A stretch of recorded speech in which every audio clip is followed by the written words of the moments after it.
Ramakrishnan Jagat Gurum Padapadmitayo Sritva Pranamami Guru.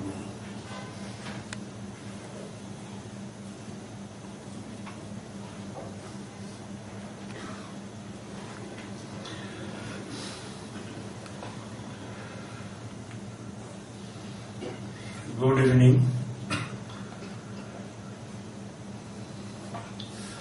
We have all assembled here to listen to the Shantanu Sengupta Memorial Lecture.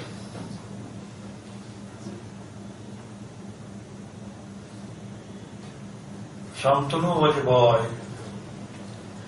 of second year class in medical science when his parents lost him. So it is, in a way,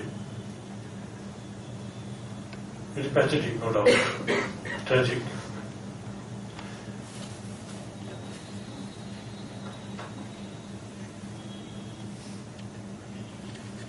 But his parents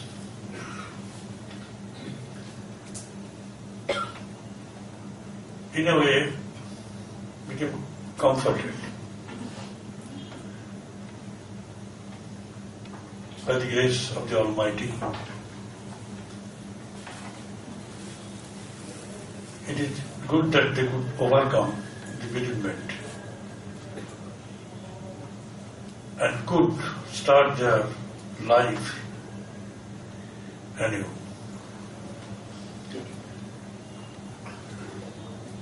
Following that incident,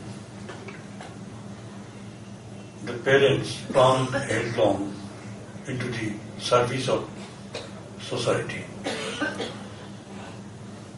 Especially the father, Dr. R.P. Sengupta, has become so much oriented towards this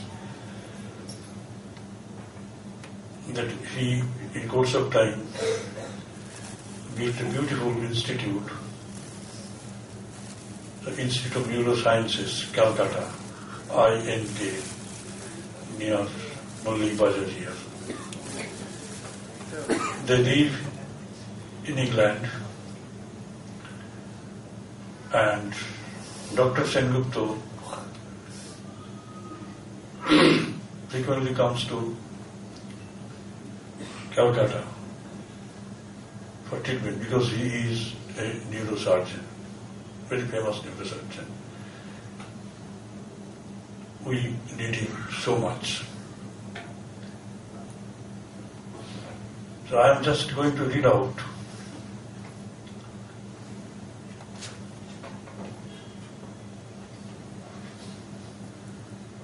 about the boy, Shantanu, born to Tapati and Dr. Sengupta.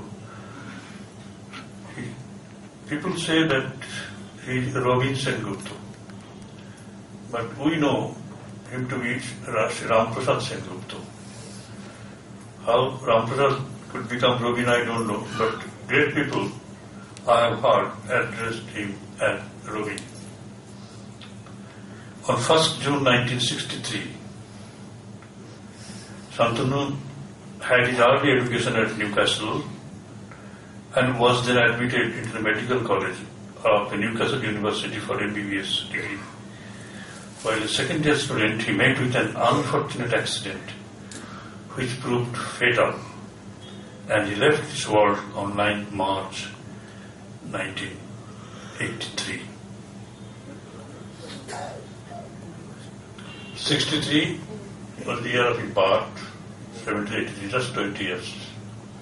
At the age of 20 years, he left us deeply loved by his teachers and classmates alike for his pleasant manners and kindness to others. His school authorities dedicated the library to his memory in recognition of his loving association with it. By nature religious, Shantanu became a devotee of Sri Ramakrishna and Swami Vivekananda. Early in his life, he carried a photograph of Sri Ramakrishna and a little book, My Master, by Swami Vivekananda in his pocket.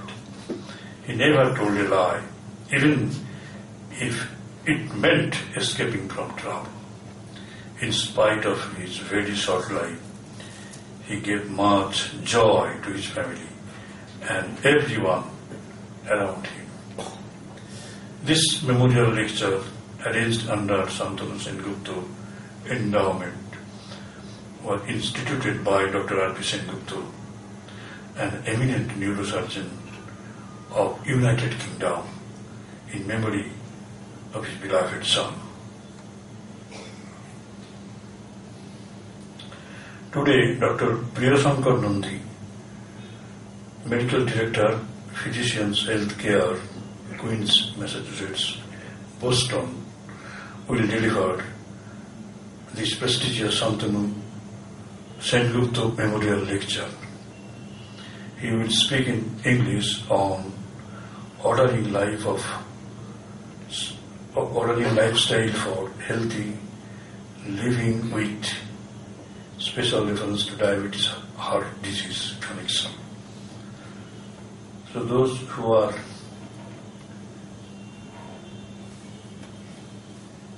suffering from diabetes,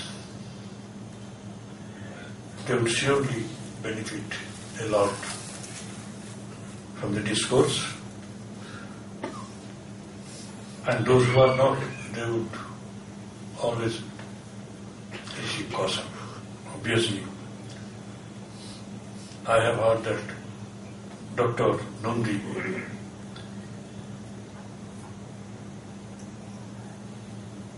is an astounding orator, and especially on lifestyle. Because some of our senior members in the order, monastic members in the order, they requested us to arrange a lecture by him. So those of you who have, say, assembled here this evening will surely benefit, enjoy. I request Dr. Nandi to give his speech. Topic: ordering lifestyle for healthy living with special reference to diabetes or disease connection. So I am not a man of medicine, not even a man of biology. So my area is a very dead dull one. It is economics. Subsequently, I moved to philosophy and some other allied topics. I feel that after this lecture, very little will be left for me to say. So I decide whether I will be coming at the end of his lecture or not right now. It depends on so many factors. If I feel like speaking to you, then I will come. Otherwise, I take leave of you, expressing my deep concern for all of you, my thanks and gratitude also. Thank you. Thank you, Dr.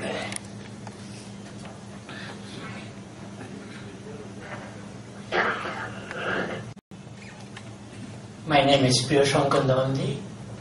I'm coming from Boston.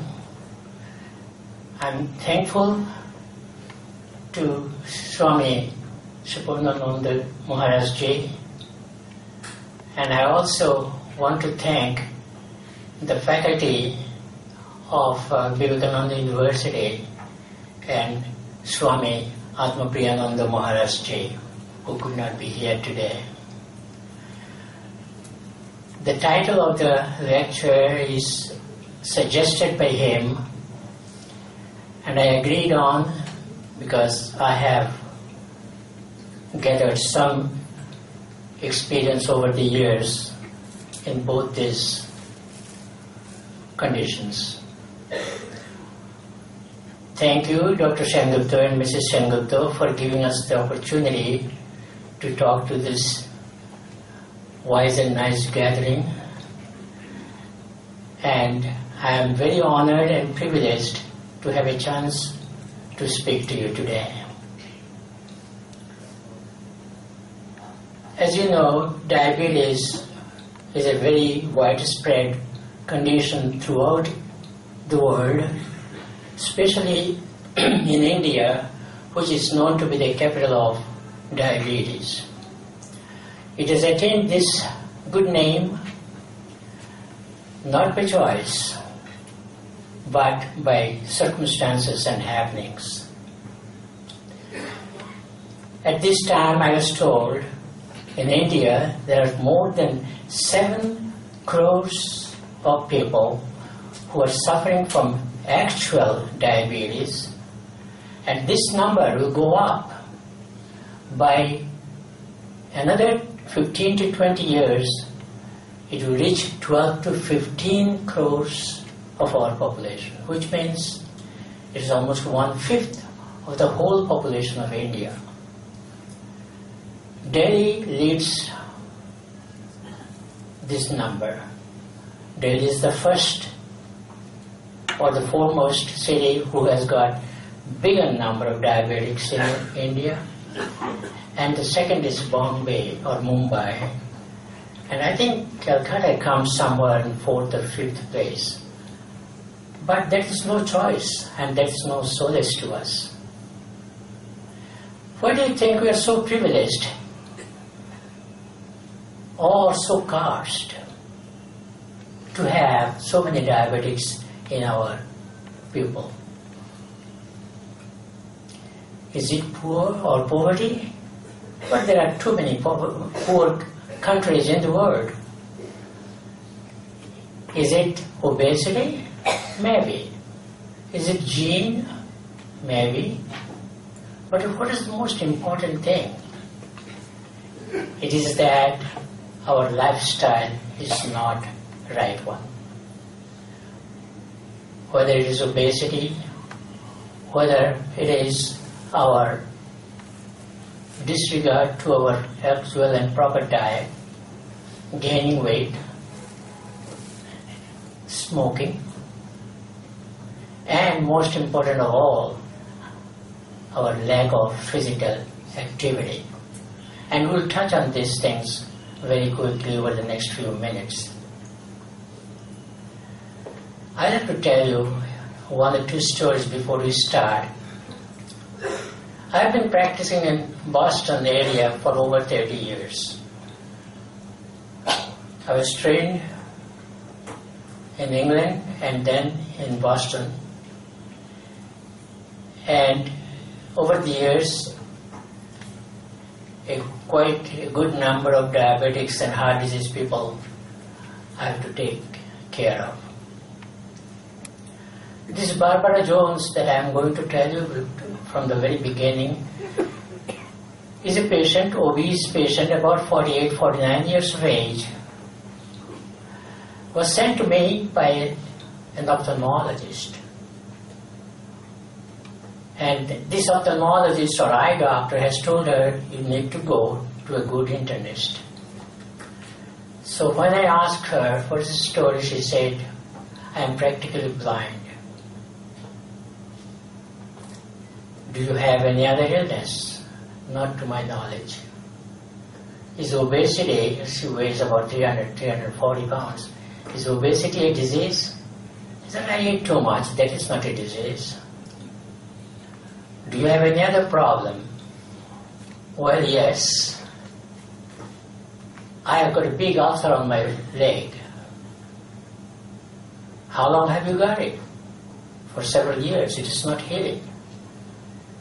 Well, to cut the long story short, the blindness, peripheral vascular disease, having an ulcer in the leg, not healing, is a sine qua non of diabetes. And I'm surprised that he has not known about it all these years and all that. So to cut the long story short again, she started treatment for diabetes in particular Once you have become blind, blindness will not go away. Once you have got developed peripheral vascular disease, that is not going to go away. Keeping the diabetes under control will help at least stopping the progress of those two conditions. And she understood it and started treatment. She's still continuing to treatment, but I have retired and handed over her care to another physician. Second man, his name is Johnny Fine. His name is Fine, but he is not fine. He has been under my care for a while, and then he left the state, I believe, went somewhere else. And then, about 8 or 10 years later, he came back to my care in Boston. He was not obese. He was not blind. He did not have an ulcer on the leg. So what did he have then? He had hypertension and he had heart disease. And it did not take too long for him to develop diabetes, because as you will know when I keep on talking, diabetes and heart disease are twin brothers. If you have found one, it will not take long to find the other one, and you should look for one. Why Barbara Jones developed, leg ulcers and blindness? Because her retina, her fundus, have been full of diabetic pathology. And she has got peripheral vascular disease, which essentially means that her arteries and veins have been clogged with diabetic plaques or cholesterol plaques, and there is no much circulation in her legs. This gentleman, Mr. Fine, he said, "Why did you say I've got heart disease? I don't have any chest pain." Most of the diabetic patients will not feel chest pain if they have got coronary disease for various reasons. He said, "I'm tired all the time. I get very short of breath, walking very short distance, and I've got some kind of indigestion." Well, these are the three sine qua non and three chief symptoms of coronary disease in a diabetic patient. So having said that, what I'm trying to tell you is this though. You think of heart disease, you must think of diabetes, and vice versa. So that prompts us to go to our main subject, this one. How are you changing it?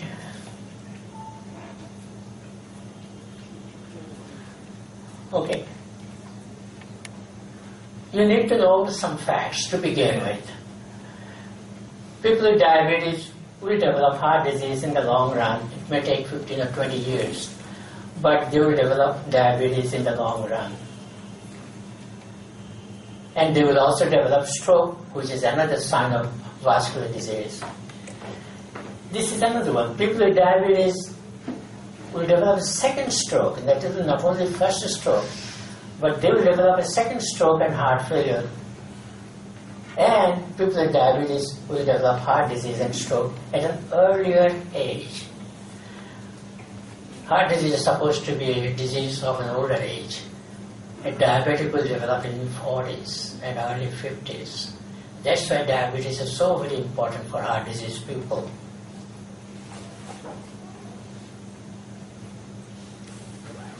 Smoking doubles the risk of heart disease. If you are a smoker, it will really advance your development of the disease by several years. So smoking and diabetes are again hand in hand, will help you to develop diabetes and to help heart disease. People with diabetes have higher rates of high blood pressure, cholesterol, and obesity. And we'll talk about obesity in a few minutes. All these develop and contribute heart attack, heart enlargement, and heart failure. Cholesterol abnormalities characterize the diabetes, heart disease, and stroke because this is one disease progressing slowly and deliberately to get you into other problem. Once you have got cholesterol problem, you will likely to have any of this because cholesterol is the main pathology of all these diseases. Cholesterol causes blood vessels to become narrow and clog with plaque formation. The most important thing to remember, however, is that, as you will know, there are bad cholesterol and good cholesterol, which we'll touch in a few seconds. But even if you have got a normal bad cholesterol, this is LDL is the bad cholesterol. If you've got a normal bad cholesterol, that will spell trouble the people with diabetes. So cholesterol is not only the main pathway to develop all this, but also it causes even normal cholesterol will develop, will get you into this problem. Amazingly, heart disease and diabetic risk factors are the same. So the disease, the treatment of both the diseases also follow the similar pathway. You all know about these 5 important risk factors. Smoking is the number 1. Cholesterol is not that great, it is number 2. However, all these factors we can take care of and avoid developing heart disease or diabetes. What benefits the heart? It appears to prevent or delay diabetes. What's more, treatment for enlarged heart may prevent diabetes. Or in other words, although they go hand in hand, they don't necessarily come together. There's a time period at the interval when one is there and we're looking for another, and if we could find that condition not developing before what is called pre-diabetes or pre-high blood pressure, then we can prevent the other one, which is not yet here. Pre-diabetes is condition before the diabetes. Pre-hypertension before you have actually developed diabetes.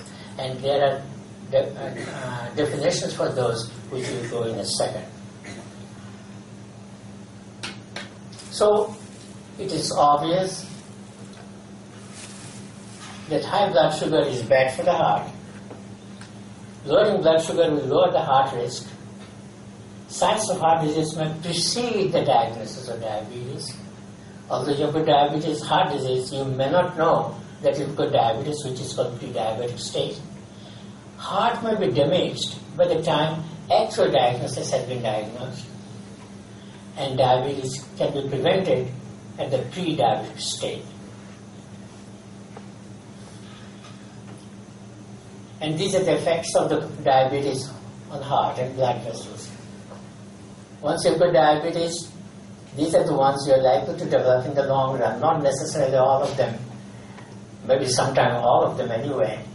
Heart attack or coronary disease, heart failure, heart enlargement, stroke, or the carotid disease, which we call leg ulcers that Barbara Jones had, and which may lead you to having an amputation in the long run because they don't heal. And others, of course, that we have talked about, the blindness in Barbara Jones, kidneys and renal failure. I was told that out of these 7 crores of people that have got diabetes at this time in India, almost 2 crores of them have got eye problem from diabetes, and they did not even know. So blindness is the first important thing, and the second one, or vice versa, kidneys and the eyes, they may go together, or kidneys may come first and eyes go next. and of course nails and teeth are the other ones that is affected mostly. So let us understand some normal figures. How do you know somebody is obese or somebody is fat or somebody is overweight? These are the criteria that we go by. BMI, or what's called body mass index, is now the criteria for defining from normal weight to overweight to obesity to massive obesity. And the normal weight should be 25 or below. And the other one for measuring the fatness of a person is what they call waist-hip ratio, which also I will touch in a minute. Please do understand one thing. This is the blood pressure of a normal person. This has been revised very recently. Now the normal blood pressure of a person is 120 over 70. Anytime blood pressure goes over 120 and 70, every year your risk of developing, which is a pre-diabetic state, a pre-hypertension state, your chances of developing true diabetes and true hypertension is 10 times more. So, although 130 over 80 is supposed to be normal, but this normal is for diabetic people only.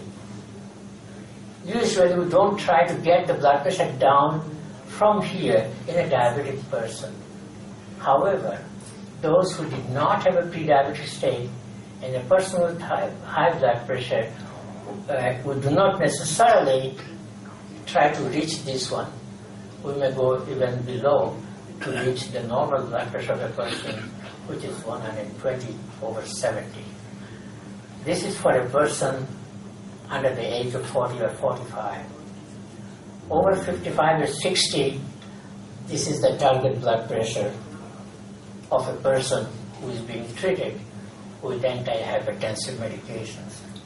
So these numbers are important, and as I said, blood sugar fasting should be 100 or below, 12-hour fasting.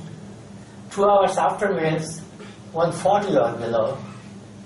A1C, I'm sure everybody knows about A1C now. This is the measure of blood sugar of a person over a period of time, which may be 2 to 3 months, should be 6.5 or below. And cholesterol, of course, the bad cholesterol, LDL, should be 120 or below. HDL, the good cholesterol, should be 45 for a male and 55 for a female. And triglycerides, the other bad cholesterol, should be 150 or below. This is the definition of prediabetes. Fasting blood sugar under 126, postprandial blood sugar under 140, and A1C under 7. This is prediabetes. An established diabetic person, any values above prediabetes is a diabetic. Pre-hypertension, this is the figures. And once hypertension is declared as hypertension, their blood pressure is 140 over above and 90 over above diastolic. And high cholesterol means bad cholesterol over 120, HDL below 40, and triglycerides over 150. Please remember, if you are now in pre-diabetes and pre-hypertension stage, you are likely to develop full-blown disease within the next 10 or 15 years. So, what is the benefit, or what are the benefits from controlling ABCs? A1C, once you have got a glucose control, it reduces the risk of heart disease, it reduces the risk of heart disease by 60%, especially a disease, death at an earlier age. Blood pressure is the same. Once you have got reduced the blood pressure at this level or below, risk of heart disease and stroke goes down by 33%, and risk of diabetic complication goes by 33%. Only 10 millimeter drops in systolic blood pressure will reduce the diabetic complication by 12%. And of course, cholesterol improved reduces the risk of heart disease and stroke by as much as 20 to 50%. So how to lower your risk then? See your doctor for checkup and find your risk. Most of the time, hypertension does not have a symptom. Symptom develops from hypertension only when it has already gone into various complications. So is diabetes. Hypertension is completely silent sometimes. Diabetes may be silent at sometimes. Know your facts, the facts that I just gave you, and try to take care of those risk factors. And how do you do that? Eat healthy, low-fat diet, or in other words, you come to lifestyle changes. These are maintain a healthy weight, keep some physical activity, stop smoking, and recruit a family member or a friend to help you manage your diabetes and high blood pressure. Remember, do not give up on your diet and exercise when you are taking medications. Medication is only one factor in their treatment. Medicines are not the only things. So, if you have good diabetes, try to remember these things that I told you about. Choose a healthy meal plan. Don't forget your medicine. Increase your physical activity that I will tell you in a few seconds. Test your finger for the blood sugar, which we don't do over here. Every diabetic in America are given free diabetic blood sugar recording and blood sugar testing equipments. They are given free to them. Test your finger blood sugar regularly and maintain it in the range the doctor has told you. And also know what the symptoms are: very low blood sugar and very high blood sugar. This is put at 7. This should have been common at 1. Stop smoking. So we'll go over this in a few seconds. Is there somebody here? We'll go to the next one.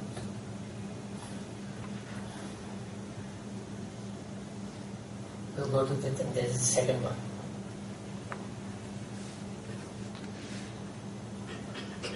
It says lifestyle changes.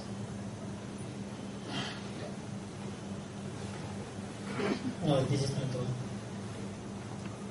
This is the one that I'm just following. Another one. But it is in this one.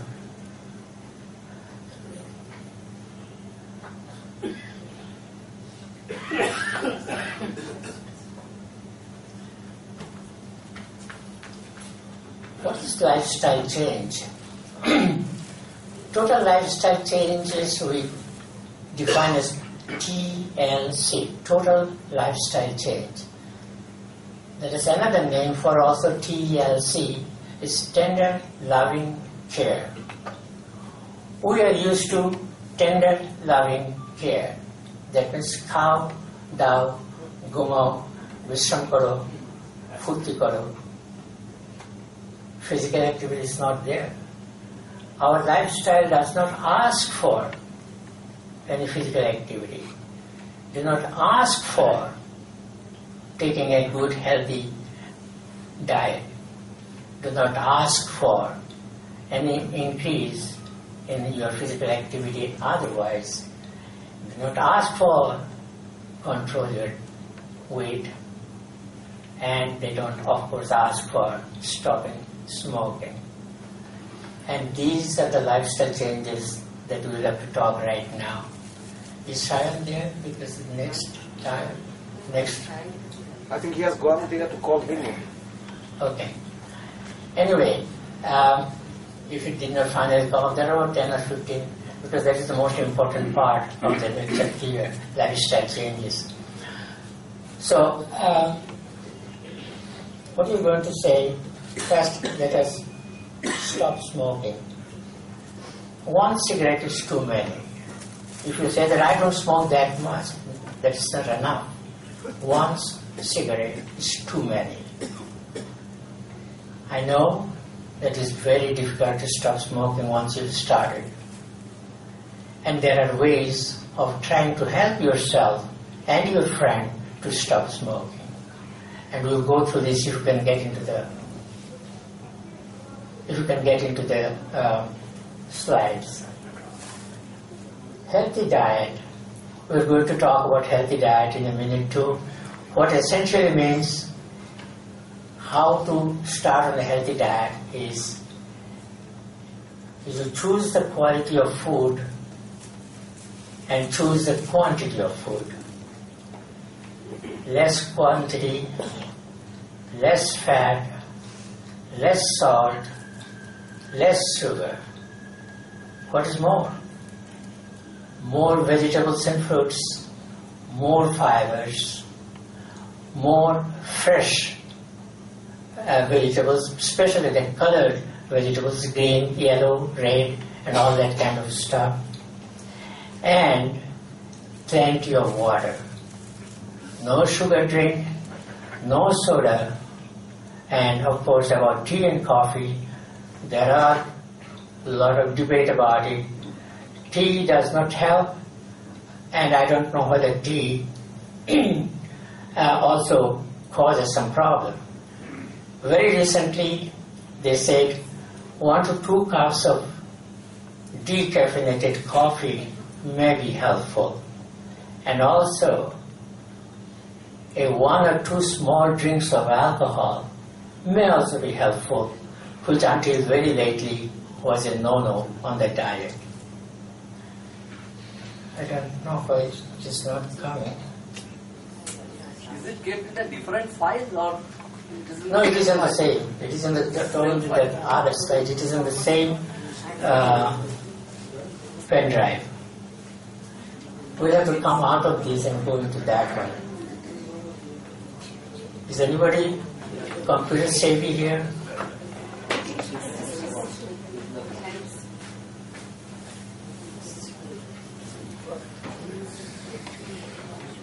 The presentation, the following one is in this one too.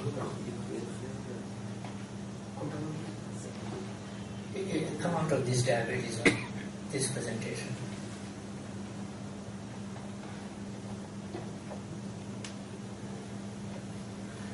Did you see that slide there? Yes. Yeah, let us see. Yeah.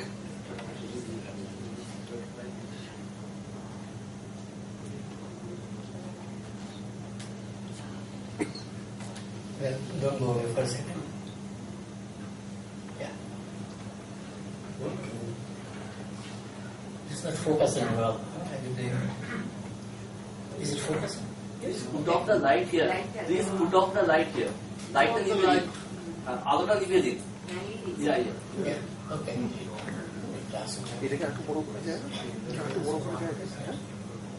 Thank you. Okay. So what are we trying to do? First 5 changes you need are these ones. Eat right, shed the excess weight, get some physical activity, ban that smoking habit, and reduce your stress level. So what are we talking about? We are talking about changing our behavior or modifying our behavior. खाओ जाओ घूमो विश्राम करो मत खाओ cigarette खाओ और चलबे ना.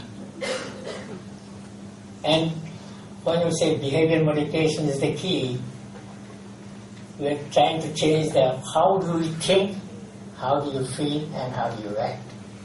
Or in other words, changing your approach to eating and physical activity altogether. To do this, we need a strategy. We need a plan. And the plan, step 1, we call it,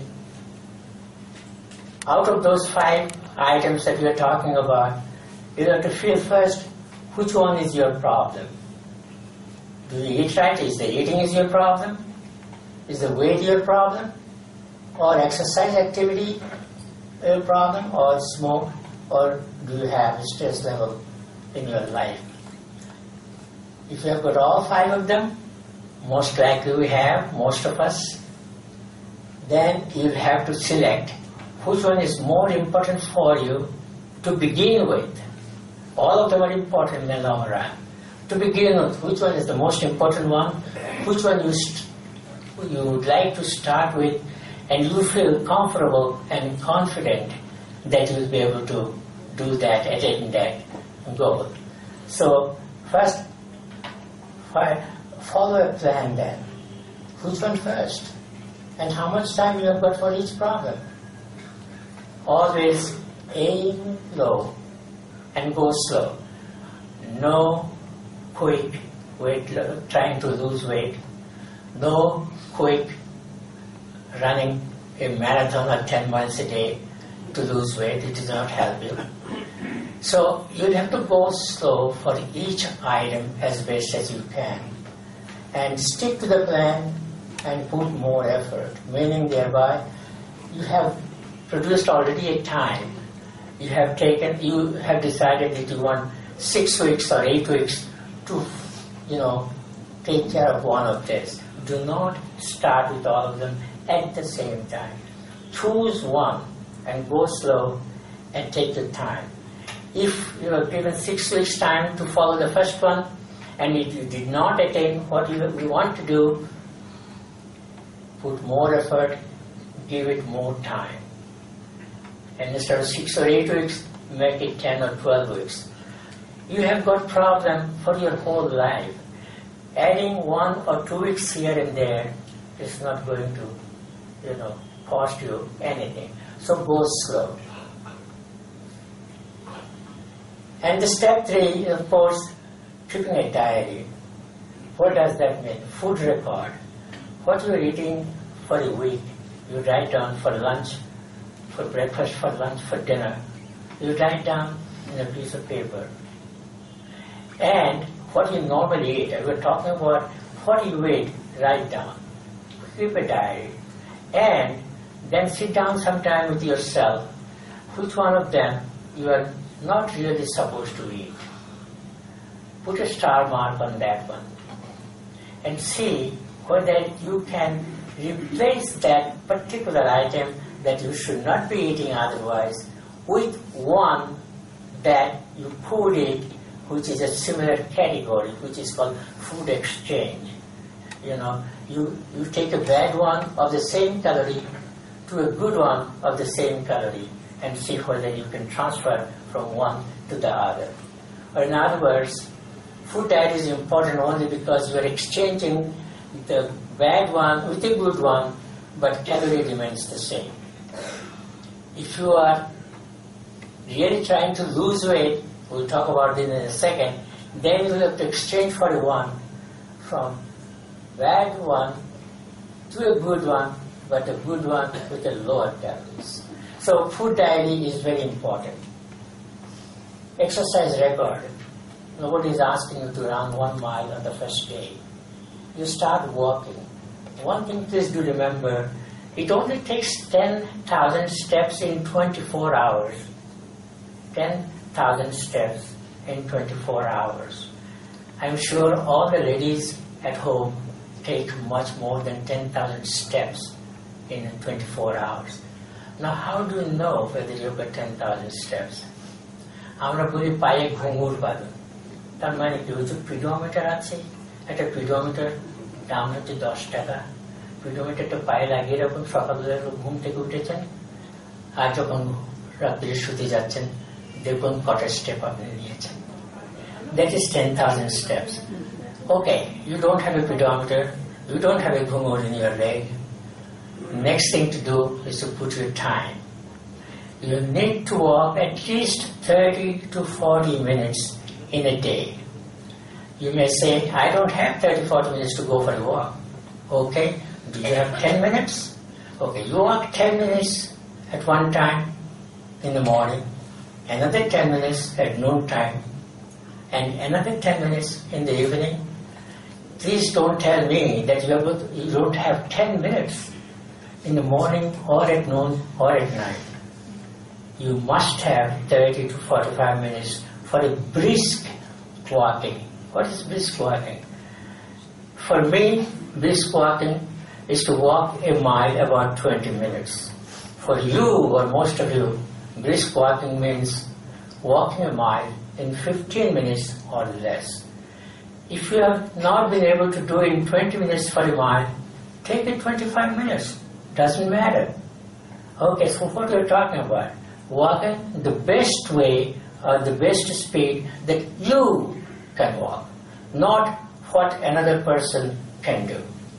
Your best effort is 30 to 45 minutes at the best pace that you can walk. So spend at least 30 to 45 minutes. So if you exercise record, okay, I've started with 10 minutes. Tomorrow I'll try to go 20 minutes. And vice versa, gradually you will try to increase it to 40-45 minutes in 24 hours. So if you keep a record and what kind of thing you are doing, you may walk, you may swim, you may ride a bicycle, you can take a dog for a walk, or you can take a grandchild holding her pinky with your fingers and walk with her. She will pull you walking faster. So if you don't have a granddaughter, you can borrow mine. I'll lend you my granddaughter who is 10-year-old. So please don't tell me, don't give any excuse for not being able to walk. Swimming is a different matter. Riding bicycle, a whole lot of people does. So I'm not asking you to do everything. You can try to do different things on different days. You walk one day, ride a bicycle another day, swim for another 10-15 minutes, another day. Do something. If you don't have anything else to do, run in your own house from one end to the other. When I say run, walk faster from wall to the other, or go up and down the steps several times. That is physical activity. Exercise is a taboo word. Oh, no, I can do exercise. I have got arthritis. I have got, আমার শরীরে বাত আছে, আমার শরীরে পিঠে ব্যথা, আমি walk করতে পারবো না, আমি run করতে পারবো না. You can do anything and everything if you really want to do it. So, and weight record, every morning, or at least to begin with once a week, first thing in the morning in your pajamas, you weigh yourself. Make a note of it. Not mental only, write it down. 1 week later, weigh again. Did it go up? Did it go down? And act accordingly. We'll talk about that in a second too. And of course, everybody smokes, or whoever smokes has got a trigger point. Why do people smoke? To cope with anxiety, to cope with stress at work, stress at home, to cope with, to show their vanity to their friends and people. What do the people do? Smoke. There are 1,000 reasons. I said it keeps me calm and cool. Okay? So you try, when do you smoke? Most of the people smoke when? Can anybody suggest to me? While they take their morning tea, while they take their lunch. Or in other words, it is always after some kind of meals, or in the office after having a very busy and depressing moment with the colleagues, or in a corporate meeting or something like that. So if you can keep a record of what the triggers, you decide yourself, okay, at this time I'm going to do something else. After meals I'm going to get out of the table, go for in the veranda or something like that, and we'll think about something, or I'll chew. Even a lozenge if you want, or a lifesaver if you want, or a Kit Kat if you want, whatever, something else. Most of the time, bite on a carrot, or an asparagus, or some kind of raw vegetables. And we'll talk about stress trigger in a minute. And step 4, once you have done all these things, it is very important to reward yourself for success.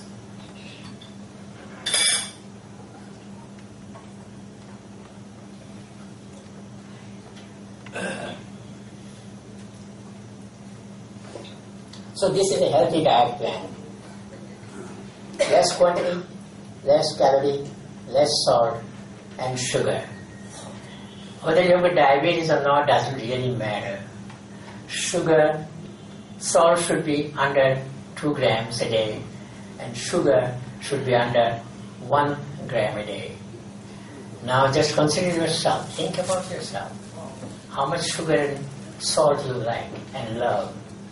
Okay, you don't have to measure with a measuring cup or anything.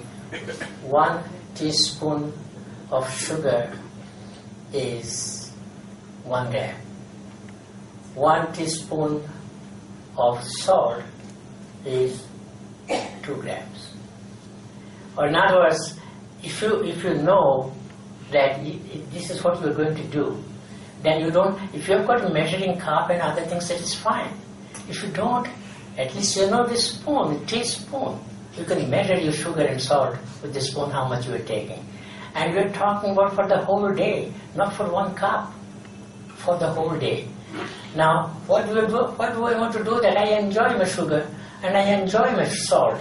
And without them, well, you are not modifying your behavior if you don't pay any attention to those things. And less saturated fat, these are the things that contains the saturated fat. Margarine, processed food, any processed food will have saturated fat. Any processed food, any fast food, any fried food will have, saturated fat. And good fat are these ones: vegetables, plant oils, oily fishes. Oily fishes, what are oily fishes anyway? What are the oily fishes? Can anybody tell me? Over here? Right. Exactly. So, you know what are oily fishes. Whether you eat the skin of the fish or not, if you don't like the skin, you don't have to eat the skin. The meat itself of the fish contains enough good fat to continue. And so we are talking about less saturated fat, but more good fat and more good carb. Between brown rice and white rice, if you've got a choice, always go for brown rice. If you've got a choice for a roti and rice, go for roti. 1 roti is not 1 ounce of rice. You'll have to find that out. I'm not sure because I don't eat roti by myself. My wife does. But in any case, good carbs, brown rice, and whole grain food of any kind. Grain, pasta, oats, fresh fruit, atta, roti, etc. Chapatis, chatu. Who is chatu? A lot of people does. And for breakfast. Or you don't have to eat it for anything. You eat first thing in the morning, chatu mixed with water or mixed with milk as a drink. And I have tried that. It is not bad tasting. If you need to, you add a little bit of lemon in it, it will taste you even better. So these are the things that contains the good carb. Basmati rice. I don't know, basmati rice is very popular here or not. In America it is very popular. Total carbs should not be more than 30%. Total fat should be less than 30%. What's left? Protein. Total protein can go up to 40%. So 30% here fat, 30% here carb, and 40% as a protein. And we will talk about that in a minute. So, what is the good protein then? These are the good fat protein sources of our diet. Please notice, protein is not only meat and poultry, chicken, turkey. Turkey is very popular in America. Beans, nuts, tofu, soya. These are all very good source of protein. Very good source of protein. Very source of good protein for that matter. So, in addition to the good fat, good fat, good carb, and good protein, you must add more fruits, colored vegetables, and fibers. So what do we do normally? We say that you divide your plate before you go for your lunch or dinner into 3 imaginary lines, or have a plate with 3 pockets in it, or 3 sections in it, and fill up Accordingly, half of your plate with fruits, vegetables and fiber containing foodstuff, and other items with calcium, vitamins and plenty of water we'll talk about, and fill the other half with half fat and half carb. So in other words, you are taking more fruits, more vegetables. F is a very important word. F starts with fruits, fibers. F starts with fast food, processed food. So some Fs are bad, some Fs are good. You are going to choose the good Fs only. And these are the things that cholesterol reducing items in the food. Olive oil for cooking is very popular in America these days. Anybody who's on diet takes olive oil as such in their salad, in their dressings of any kind. So, and in their cooking. So remember the letter F. Good F's in fruits and fibers. Bad F is fatty food, fried food, frozen food, and fast food. So what is it? Please notice this is at the bottom because this is the one that you are going to try to do the most. And the next best thing is plenty of plant oils, soya, corn, sunflower, etc. Fruits and the nuts and beans and legumes.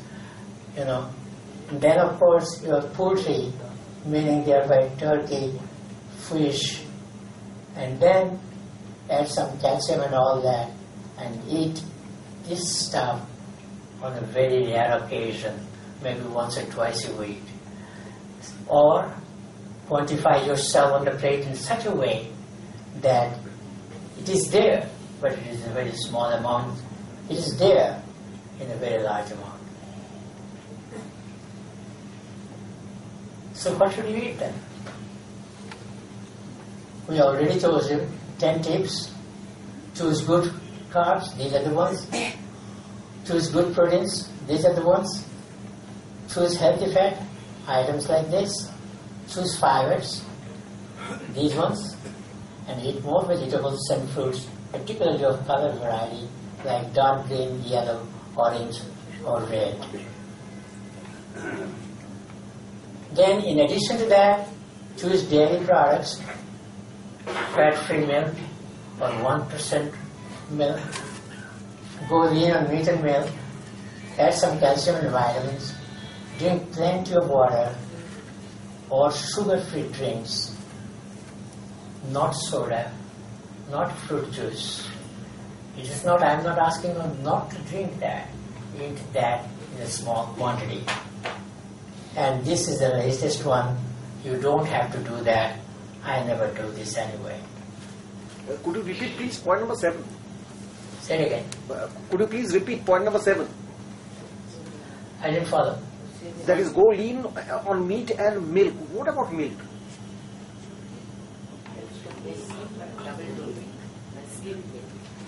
No, this is no, after this one. After this one? Point 7. Go lean on meat? Okay. Lean meat means fat. No, that's okay. What about milk? Milk. Yeah, milk is a fat-free milk. We are talking about 1% milk or fat-free milk. Shortola, the fat tola milk आजकल पावा है shortola. And यदि पावा ना जाए तो बात करो ना कि आता ना वो job में से बोले ना बॉटम में जाते own milky fat टा पावा आजकल लोगों ने 1% fat-free milk, 1%, 2%, 5% and whole milk. एबार दूध बिक्री है लोगों ने. ताकि लोगों को ना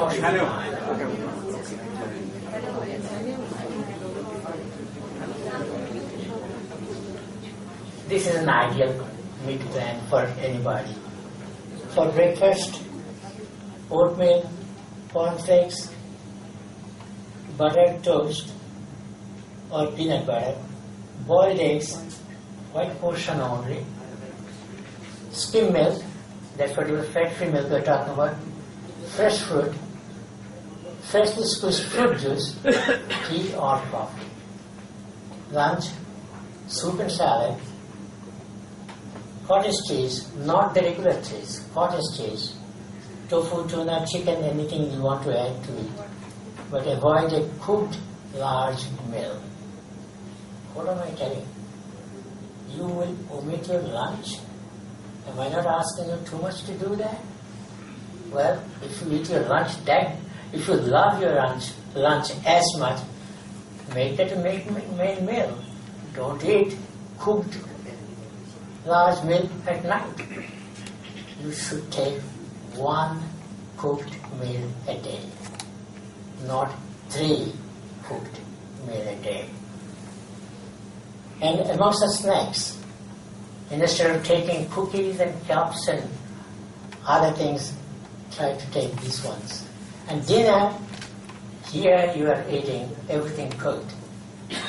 Steamed brown rice or basmati, atta, roti, etc., dal, non-red meat, means chicken, turkey, etc., green vegetables, oily fish, etc., etc. Please remember this. No eating after 8 p.m. Or in other words, no eating after 8 p.m. What does that mean? You eat by 8 p.m. Why is that? If you go to sleep at 8 p.m., you can eat your meal at 5 p.m. in the afternoon. If you go to sleep at 11 or 10 p.m., you must finish 3 hours before that, your last meal in the evening. If you go at 10 p.m., 12 p.m. is your night sleep more normally, you can eat up to 9 p.m. Or in other words, before retiring to bed, at least you should give between the meals and the sleep at least 3 hours. Because that is the time to take for proper absorption of the food you are taking. So, weight loss plan, this is food we are talking about. Weight loss plan, your body mass index that I just told you, is usually is a formula. You can do it yourself, there's no problem. Height and weight multiplied by a factor gives you, these days you can get a scale. If your age is such, if your weight you know or height you know, you can just calculate yourself BMI. And this is the healthy BMI size. Healthy, overweight, obese, massive weight. Waist circumference. This is the other way of measuring fat in your body. What is the waist circumference? It is below, just below the umbilicus or the navel. Take a tape measure, measure your, measure the size of your below the waist, below the navel, which is actually hip measurement. Or in other words, your hip measurement should be the waist circumference. And if this one's, if it is over 40 or over 35, you are falling into the category of one of these anyway. So waist hip ratio, if your waist hip ratio means you have done the waist, you have done the, what is the waist circumference? Waist circumference is at the waist, that means your belt line. And hip is at the below umbilicus, that is the hip line. So the waist hip ratio should be always below 1. Or in other words, hip ratio should be bigger than the waist ratio. How about this? Is that looks like familiar? Okay. What is this one? It is above the waist. This is below the waist. Your things, you should be pear-shaped. This is the pear-shaped. This is the apple shape. See that pear-shaped one? Above the waistline, it is thin. Below the waistline is the thicker. Look at this one. below the waistline is thin, above the waistline is thicker. So this is apple, this is pear. You are trying to be this one, not this one. So keep your aim as low and go slow up. I have told you about realistic goal is about 2 kilograms per month, which is about 20 kilograms per year. 2 kilogram weight loss per month, you need to eat only 256 calories less on a daily basis. And aim to lose at least 10% of your present weight by the end of the year. If your weight is 70 kilos, you try to lose only 7 kilos in 1 year. Is that a big goal? I don't think so. You can try it. Remember, to lose weight, you need to eat less quantity and less calorie. Exercise will help you to maintain weight, but not lose weight. It will try to help you maintain weight. Some examples. These are some examples. You'll find it in any cookbook or anywhere else. Chapati is 275 cc, rice 3/4 cup 50 grams is 180 calories. One large it is 75 calories, and sugar 1 ounce is 100 calories. Is that sugar 1 ounce, 100 calories. Brisk walk 30 minutes will lose 150 calories. Cycling 300 calories. Swimming 300 to 500 calories, and which is the best exercise for weight loss. And these are the benefits. Not only do you lower all the risk for all these conditions, and the cholesterol, but you will improve your body weight and keep it, decrease stress and improve mood and sleeping pattern. Bone density is better and prevents bone fracture, and of course it increases the muscle tone. So these are the brisk walking, 3 miles per hour. 37 bicycling, 12 miles per hour for 30 minutes, swimming for 15 to 20 minutes, and minimum of 10,000 steps per day that I told you about. And these are the exercises. If you don't like running and jogging and all that, you do some exercises, even at home, which will be aerobic exercises. Aerobic exercises, that means to produce any kind of energy, oxygen is used. So these are the anaerobic exercises which uses the body oxygen to develop your body elements. And these are the examples of aerobic exercise. These are the examples of anaerobic, which does not require any oxygen usage for these ones, but they tone up the muscles and they increase the muscle strength and builds power. And to do whatever you do, flexibility exercise, meaning thereby, positioning, pranayams and all that kind of stuff, or working with the dumbbells or, waist weight helps you. And if you can use some pulleys and flexible rubber bands, stretching exercises is very, very important. And these are the weight training exercises. Most of us do not really need for our purpose. If you can do it, that's fine. It will increase your body mass and strength. And these are the good smoking benefits. It lowers risk for many diseases. It improves health, body, improves sexual activity and exercise tolerance. And this is the way to do it. Please remember, we call it 5R program. First, review your personal reasons. Why do you want to quit? You have got a personal reason because you are already have got a chronic lung disease or cancer or whatever other things. Or you want your family's reason. You have got a little daughter or a small child at home. Passive smoking is even worse than actual smoking. So you don't want to smoke. So you will have to have a personal reason. Once you have decided that you want, then you resolve to quit and set a quit date.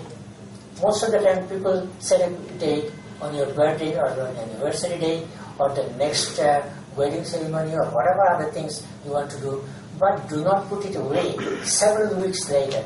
If you have decided to put it today and your birthday comes in another 11 months, please do not wait for another 11 months to start quitting. So in other words, the quit date should be within a very short period of time. And short period of time of your quitting decision. And work on it. React to your plan now. Take active steps and recruit help. Having your wife or having your husband or a friend, helps always, who can always say, hey, you're smoking. I don't smoke. But I always put the little daughters against their father or mother at home. I say that I call it a little daughter 9, 10, 12 years of age or whatever their age is, who still lives with parents. And I said, every time your father starts smoking, they said, Father, do you want to kill me? That helps. So, always recruit some help. And once you've done that, reward yourself. Movies, vacations, whatever you want to do. Buy a laptop, buy a 45-inch screen television or whatever. Remember, there are a lot of withdrawals. You will have withdrawal symptoms, you will have weight gain, this and that kind of stuff, and fear of failure. But this should not deter you from starting all over again. You failed once, try again and again. Remember, you have to renew your plans and do not ever give up. I don't have to say too much about relaxation, you know everything. If you are a follower of Belmont or any religious organization, I think you do all this anyway, and there could not be any better way of relaxing but pranayams and meditation and prayers, which you are doing, and increase the prayer time from 15 minutes to 15 hours if necessary to attain this. And of course, all this will help you to relax the patient. These are the, a little harder way to do. This could not be any easier than this. Call your friends, call a party, not of alcohol or a large meal. Call a party of soft drinks, if you want to, or a barbecue chicken, if you want to. Because you need to spend time with your family and friends. And these are all this. Bill Gates, what he does for relaxation? Does anybody know? You know Bill Gates? You know Bill Gates? Okay. What does he do? He reads a book for 1 hour before he go to sleep. What does that Hathaway person, the guy who died, Steve Jobs, what did he do? He used to stand on a soapbox on 1 foot for 10 or 5 or 10 minutes like this 1 foot. There are various ways of relaxing. This is another kind of pranayama, I believe, but that's what he used to do. And once you have done that, rewards your success. Pride yourself. Pit chapra, nije pit chapra, non niti chapra way. If you can succeed in any of you can do it yourself. Or ask your wife to pit to chapter your pit. Buy yourself a present laptop, anything. Go on a new honeymoon. Then an exotic vacation to Hill or seashores. Go to theaters, art museums, expensive restaurant, or buy tickets for Dumoulin Music System. You can do anything. I think that is the last one. Thank you for listening to me. And if you've got any question, I'll be glad to answer. Can you put the light someplace? Yeah, I have 2 questions. You have a point try to understand the symptoms of high blood sugar level and low sugar level. Is it possible for you to come because I could not hear?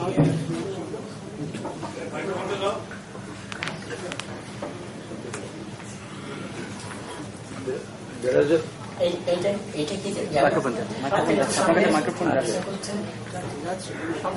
No, microphone.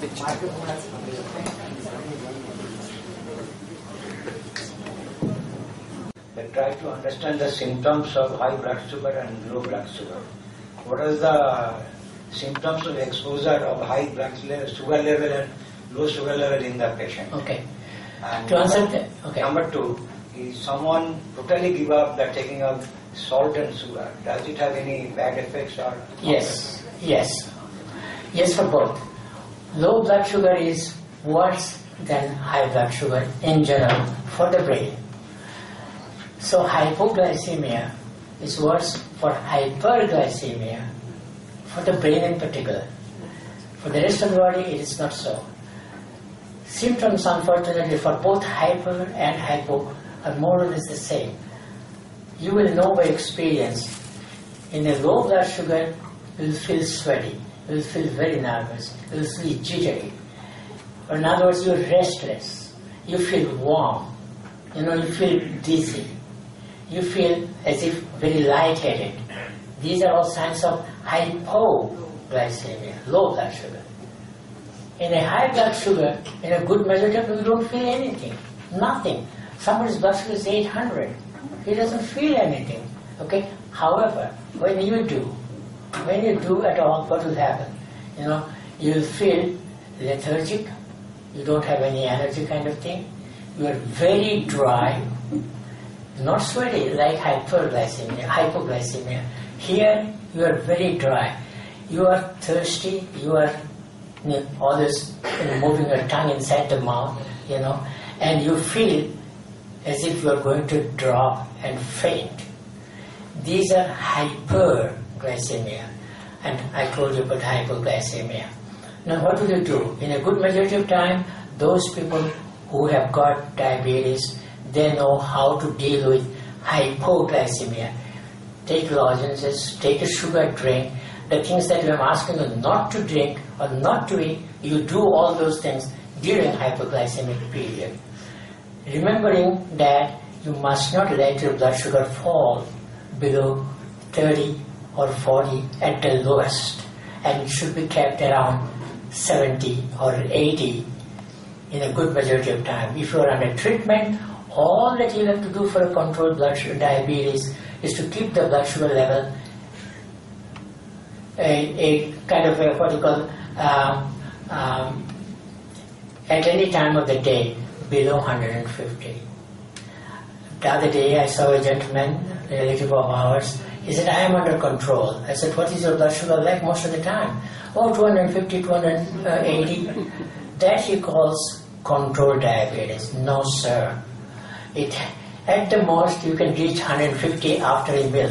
You have taken your medication, you think your diabetes is under control. Take a diet, take a meal, and do your blood sugar again. If it is 150, it is not under control. It needs to be under that. And what was your other question? Somebody totally gives up taking up sugar and salt. Okay. We need both sugar and salt. More salt than sugar. What will happen if you take very low salt? Okay, not only it doesn't taste good, you will not eat food, you will lose weight. You will be very, very dry. You will be very, very thirsty. Why I say dry? Because there is no salt to come out to the skin. You will feel very, very dry. So there is a lot, and very low blood pressure. Very low blood pressure. That is the low salt. Low sugar probably does not produce a great deal of harm. However, when I say low sugar, you don't have to add sugar to anything. Whatever you are eating contains sugar. Whatever you are eating, fruits, they contain sugar. Tea, unless you add, could contain any drink, unless it is unsweetened or diabetic drink, has got sugar. So low sugar is not usually a problem. It's the low salt is the problem. Sugar-free is not sugar-free. They are called sugar-free, but they still contain at least 1 gram of sugar for each addition. And also remember that these days there is salt-free, the sodium-free salt. Sodium-free salt you can place in place of regular salt or sodium salt. Potassium salt, magnesium salt is sodium-free salt. I am telling about glucometer. Whether the glucometer gives correct figure. Glucometer is the first and foremost thing that you should consider buying. Over there it comes free. Glucometer and the test strips come free for any diabetic patient. We physicians, when they cannot get free for whatever reason they are, or in other words they don't have any kind of insurances, we physicians provide them with glucometer and test strips. Where do we get those things? The people who makes the glucometers give us to donate this to the people who cannot buy them. So glucometer is a very important thing. You need to do at least 3 times. If not 3 times, at least 2 times. Before breakfast and before you go to sleep. These are the 2 times mainly. Every day. Every day. Before breakfast and before sleep. The diabetic people over there, so it's just 4 times a day. Before breakfast, daily I'm talking about. Before breakfast, before lunch, before dinner, and before going to Not bed. after. These are all, usually when you do that, do it before breakfast. If you're taking insulin, for example, then you will take before breakfast, after lunch, before dinner, and before If it is after lunch, that is after 2 hours. No, you can take it even immediately after. Immediately. Yeah. If you're taking 2 hours That after, will give us the correct figure. give up what? The correct figure, that means the number is right. Yeah, that will give you the correct figure. Because you want to know the postprandial anyway. You are not testing for whether you have got diabetes or not. You know you have got diabetes or not. Whether you have got the diabetes under control that you are looking for. So that can be any time. We saw it, eat meal, take your blood sugar. That is throughout the day, we can take thrice or 4 times. Either you take 4 times, morning, noon, evening and bedtime, or you take minimum of 2 times before breakfast and before. 2 times, that means early in the morning. Before breakfast, whatever time you want.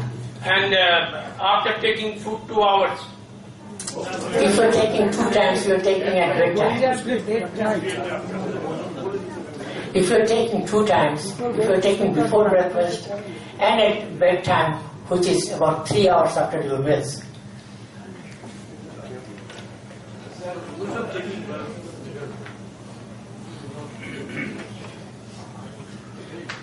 I will have to tell you, there is no diabetic treatment without self-monitoring your blood sugar.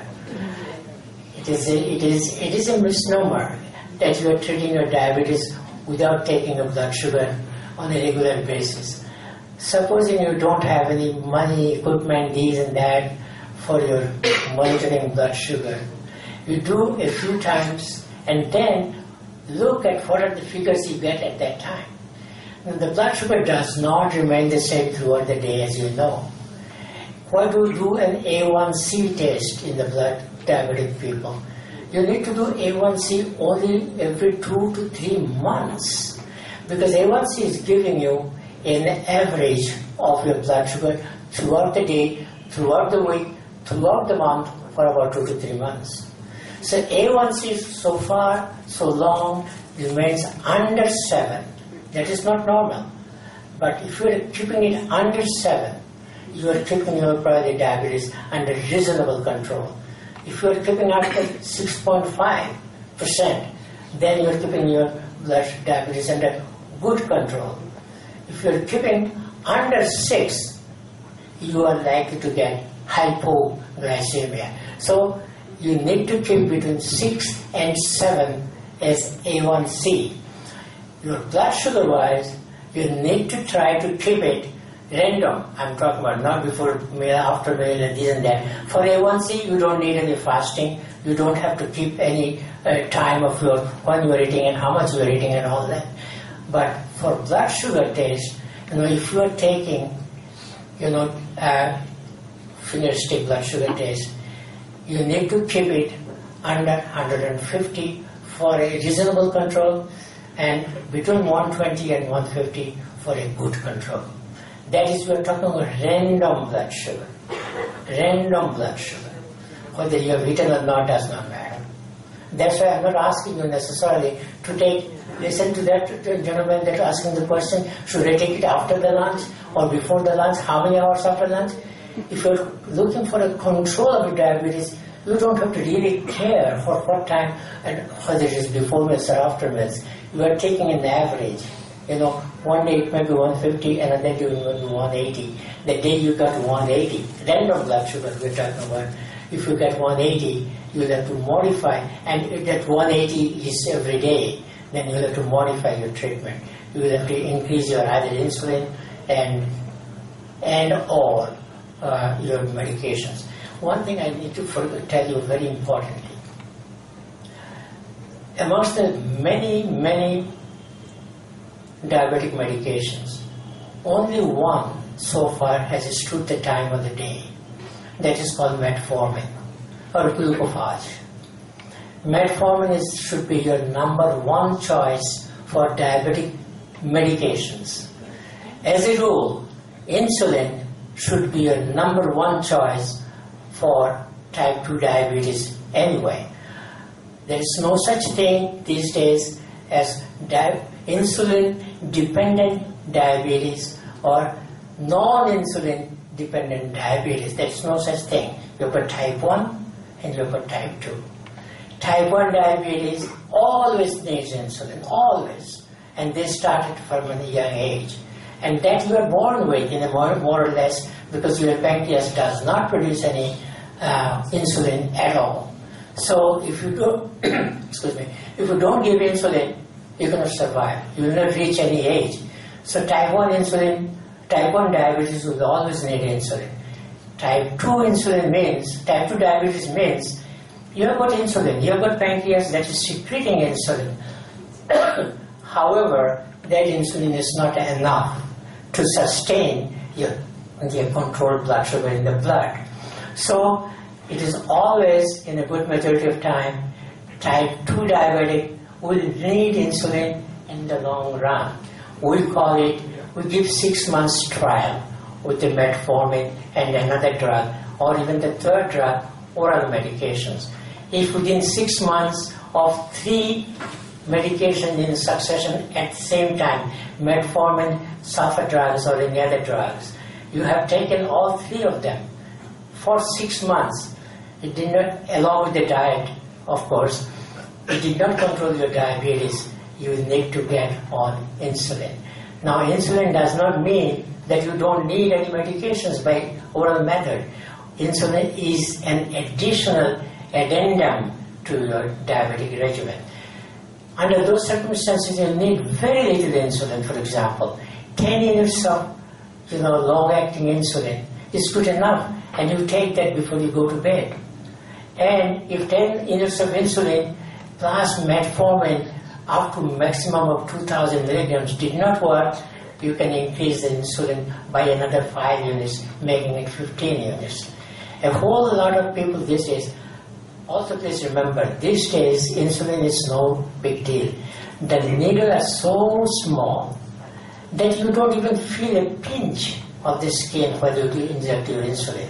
And also, after having insulin for several times, you don't have any sensation in that skin, as if you are putting through a paper or a small, leather or something like that. You don't feel anything. So don't be scared when somebody says you need insulin. Insulin is the best thing for diabetes, type 1 of course, and type 2 very much so. And if not, your metformin is the drug of choice. Sir, is there any progress about oral insulin? Is there any progress so far? No, oral insulin. There is no such thing as oral insulin, but no. Nasal insulin is coming. There is no oral insulin. insulin is inactivated by an oral method. However, nasal insulin is coming. It is being used in Europe already. It has not been approved by FDA in America, but by the middle of 2015, it will be approved, and a lot of people will be taking it. One thing please remember though, all these methods that you gave, the insulin have to reach the blood quickly. If you give by intravenously, that is the quickest. If you give by subcutaneously, it is the second best. If you give by nose, it is the least. It takes longer time too. And when you have got hypoglycemia, hyperglycemia, trying to give it insulin by nasal method is fruitless. You want an immediate effect within few minutes, not few hours or few minutes. Thank you, sir. In our family, one lady had a very high blood sugar. It could not be controlled. The doctor gone through an operation. They reduced the size of the liver. Okay, this is not that reduce the size of the liver. It is the size of the stomach. Stomach, not the liver. You don't operate on liver. Okay, it is a very good question, and the only thing I can say, if you are not an obese person, do not even think of doing a stomach reduction surgery. Whether you have got reduction surgery or not, you will still need treatment for diabetes with oral medications or with insulin, etc. If you're an obese person and that is the only reason that you had developed diabetes and you don't have any other reason, and your diabetes, once you have lost weight, your diabetes goes under control, so be it. Then you don't need anything. However, you will still need some resources. You will still have to go on a diabetic diet and all that, no matter you have got. And also, all people who had got surgery of stomach reduction surgery do not necessarily lose weight and do not necessarily benefit by for their diabetes. So you'll have to see how you work. In your body, everybody's body is not the same. And also, the very fact that stomach reduction surgeries is stomach reduction surgeries. What does that mean? That means, what are you trying to attack is how soon the food leaves the stomach.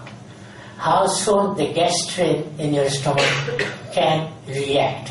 How soon the insulin that is coming from the liver can reach your stomach to reduce the production of. No matter what you eat, it will produce sugar anyway, whether you have got stomach small or not. Only thing it does, you cannot eat too much, so that will reduce the amount of food that you are eating, and consequently, because you are eating lesser food, lesser calorie, lesser amount, your lesser sugar will be produced also less. But insulin will have to still come from the liver to the blood through the intrinsic factor in your stomach. Excuse me, sir. Now, in a normal condition, I am not talking about the disease condition, what is the ideal distribution of calories in every meal? We have talked about what type of food we are taking in the breakfast, but what is the percentage of ideal in the normal condition? What is the ideal distribution of calories in the case of breakfast, lunch and supper? Okay, there is no such thing actually. But ideal distribution is cooked food should always be the lunch. If you are looking for ideal calories. However, we are not used to that. However, not only we here, but also in that country, is not used to that lunch being the main meal of the day. However, they eat very early in the evening. At 5 o'clock, 5:30, by 6, most of the families have finished their dinner. So if you are distributing the calories from 2 to 3 meals, third is good enough. Okay? You need to eat a good breakfast. So if you eat a small breakfast and eat a large lunch, that does not help you. That's why this is third. You know, 1/3 here, 1/3 here, and 1/3 here. However, the maximum we could do is 2/3 and 1/3. 2/3 at lunchtime, 1/3 at dinner time. But ideal 1/3, 1/3, 1/3. One cannot do in a good majority of time eat a large breakfast. If you cannot do that, eat maybe 1/4 at breakfast and 3/4 at lunchtime for that day, and another 1/3 at the dinner time. Total amount of calories. If you are a normal weight person and you are not trying to lose any weight, and normal weight, I told you about BMI, it will have to be below 25. No, it is important. If the BMI is under 25, you are considered normal. My BMI is 22. Your BMI should not be over 25 anyway. It is tolerable if it is between 25 and 27. You are getting a little overweight. Once it is over 30, you are already overweight. If it is over 35, you are already obese. If you are already over 40, you are already massively heavy. So when you ask, but if you are saying your BMI is under 25 and your waist to ratio is under 1, that I just showed the formula. In that case, you can take, and you don't want to take a large breakfast, you can make it up at breakfast. You still have to eat breakfast. Never ever omit breakfast. Whatever you eat, whether the smallest meal of the day, you still eat breakfast if you are diabetic. That is a very important thing. Doctor, normally it is said that breakfast as an emperor, lunch as a swab, and dinner as a beggar. That is the word you have heard. That's true. Yeah, that is very true. You eat your breakfast healthily, heavily if you want, and smaller other 2 meals. Whichever it is, in the long run it does not really matter. It is a matter of choice and in what way you feel more comfortable. If it is breakfast that you want and you don't have time for others, do not omit those things. You still have to eat. Small maybe, you still have to eat lunch and dinner. If you eat a good dinner and omit other 2, that is a no-no. You still have to eat a good breakfast and a small lunch, maybe a good dinner. 1 meal of the day should be your heart's content, the calorie-wise or quantity-wise. Not two. So we are extremely thankful to Dr. Nandi for beautiful exposition of the disease and its curatives also. We had so many misconceptions which he very aptly removed from our minds. And I think all of us, or most of us, are suffering from mild diabetes or a little bit higher diabetes. And we must take note of his caution that we must not avoid insulin. Now, you be more liberal on that point. We have to have faith in insulin. So if you say, I should say, if you have full effort, you have full victory, I must say. Full effort will always be associated with full victory. What happens to us is that in the beginning, we are all heroes. We heroically follow some principles, but at the end of a month or 2, we just give up everything. And our efforts are almost nil. That has to go. So I thank all of you for your presence here. Thank you.